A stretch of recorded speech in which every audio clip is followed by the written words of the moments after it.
ഈ കൊടുത്തിരിക്കുന്ന Excel വർക്ക്ഷീറ്റിലെ file number എന്ന് കാണുന്ന ഈ ഒരു കോളത്തിൽ ഞാൻ കുറച്ച് സീരിയൽ നമ്പർ കൊടുത്തിട്ടുണ്ട്. 1 മുതൽ 50 വരെയുള്ള നമ്പർ ഞാൻ എൻ്റർ ചെയ്തിട്ടുണ്ട്. ഈ ഒരു നമ്പറിൽ ചില സീരിയൽ നമ്പറുകളെല്ലാം മിസ്സായതായിട്ട് നിങ്ങൾക്ക് കാണാം. ഏറ്റവും സിമ്പിളായ ഒരു മെത്തേഡ് ഉപയോഗിച്ച് മിസ്സായ നമ്പറുകൾ ഏതാണെന്ന് എങ്ങനെയാണ് കണ്ടുപിടിക്കാമെന്ന് നോക്കാം. അതിനു വേണ്ടിയിട്ട് നമ്പർ എൻ്റർ ചെയ്തിരിക്കുന്ന ഈ ഒരു സെല്ലിൻ്റെ ഏറ്റവും താഴെ വന്നിട്ട് ഞാനിവിടെ ഫോർമുല എൻട്രി ചെയ്യുന്നുണ്ട്. Equals to sequence function bracket open maximum function bracket open. അതിനുശേഷം നമ്പർ എൻ്റർ ചെയ്തിരിക്കുന്ന ഈ ഒരു ലാസ്റ്റ് സെല്ല് സെലക്ട് ചെയ്തു. അതിനുശേഷം സ്റ്റാർട്ടിങ്ങിലെ നമ്പർ കിട്ടാൻ വേണ്ടിയിട്ട് കീബോർഡിൽ കൺട്രോൾ ഷിഫ്റ്റ് അപ്പ് ആരോ പ്രസ് ചെയ്തിട്ടുണ്ട്. അതിനുശേഷം ഞാൻ 2 പ്രാവശ്യം ബ്രാക്കറ്റ് ക്ലോസ് എന്ന് കൊടുത്തിട്ടുണ്ട്.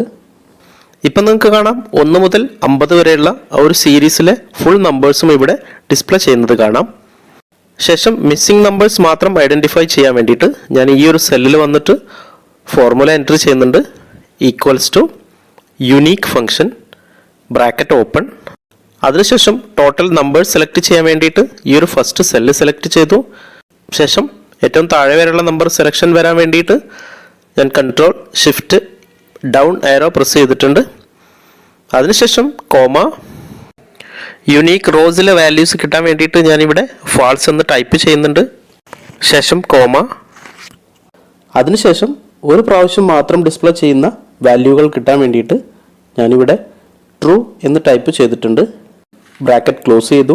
ഇപ്പോൾ നിങ്ങൾക്ക് കാണാം ഫയൽ നമ്പർ എന്ന് എൻ്റർ ചെയ്തിരിക്കുന്ന കോളങ്ങളിലെ മിസ്സായിരിക്കുന്ന എല്ലാ നമ്പേഴ്സും ഇവിടെ ഡിസ്പ്ലേ ചെയ്യുന്നത് കാണാം.